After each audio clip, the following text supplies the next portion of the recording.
like one Texas high schooler who's now getting expelled for sitting during the Pledge of Allegiance. Well, she is suing. It's saying that students cannot be forced to stand during the pledge, but does she have a case? Here now to debate it, former federal attorney Emily Compagno and criminal defense attorney Stephanie Willis. Thank you very much for joining us. Thank you. So I will start with you, Stephanie. We were just discussing, she's been doing this since the 9th grade. Her name is India Landry.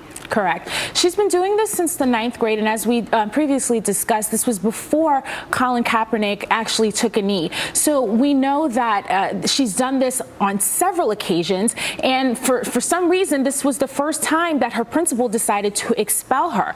And so what we know is she's going to a public school, and in a public school, she has a right under the First Amendment to conduct this act. Emily, she said her reason for not standing for the pledge, and this is a quote, because it goes against everything I believe in. And then the principal, the reason for telling her that she was expelled, apparently told her that she was going to stand for the pledge like other African Americans in her class.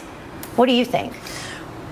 Right. Well, now the school is a little bit turning back and saying they expelled her and sent her home because she refused to stand in the principal's office, kind of narrowly towing that line and acknowledging that they do have a case, her and her mother, who actually filed the lawsuit, with having her sent home. But the attorneys for her are arguing a 1943 case that proponents always argue, in which the United States Supreme Court ruled that you cannot force a student to stand for the national anthem for religious beliefs. Here, however, it's totally distinguishable because she admits it's not for her religious beliefs. That case involved Jehovah's Witnesses. She says, as you stated, it's here because the flag doesn't stand for what it stands for, liberty and justice and all that. Moreover, the Supreme Court has also ruled that the constitutional rights of students do not automatically coexist with that of adults. You know, Stephanie, is there a difference between taking action and standing or not standing versus we hear a lot about children or students wearing T-shirts? You know, we heard a lot about the Trump T-shirt. Right. One student in particular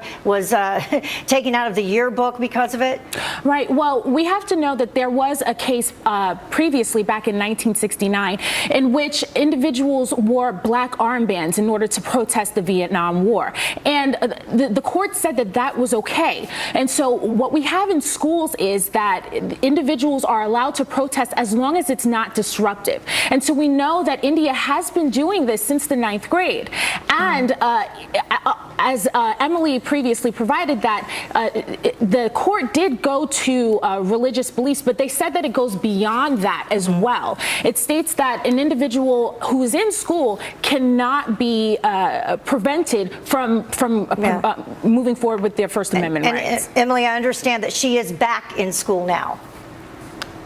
She is back, yes. In fact, the school allowed her to come back and requested a meeting actually with her parents because previously had a policy that any student could sit for the national anthem with a note from their parents. I'd like to touch on a 2007 federal case in which the court ruled that a football coach who kicked off 4 players for circulating a petition about him could do so because it sowed disunity. Now, the courts have also ruled that a privileged action, i.e. participating on the football field, is the same constrictions or lack thereof as in a classroom. So here I acknowledge Stephanie's case that she just said, but again, it's a little bit more persuasive to go to that field where, regardless of whether it's a peaceful protest, if it sows disunity, that action can be stopped. Well, from the NFL to the classroom, it is spreading. Thank you both for joining us this morning. Appreciate it.